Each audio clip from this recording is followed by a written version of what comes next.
नमस्कार बालमित्रांनो, माझे नाव राघव सतीश यादव. मी इयत्ता 3री शिकतो. माझ्या शाळेचे नाव जिल्हा परिषद प्राथमिक शाळा चाफळ आहे. मी आज तुम्हाला डॉक्टर बाबासाहेब आंबेडकर यांच्याविषयी 2-4 वाक्य सांगणार आहे. ते तुम्ही शांतचित्ताने ऐकून घ्या अशी माझी नम्र विनंती. डॉक्टर बाबासाहेब आंबेडकर हे संविधानाचे शिल्पकार व दलितांचे कैवाली होते.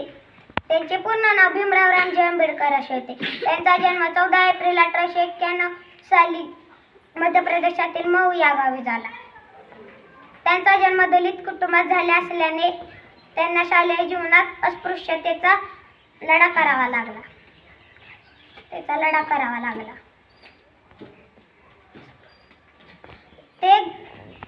त्यांनी गोरगरिबांसाठी व दलितांसाठी लढा केला.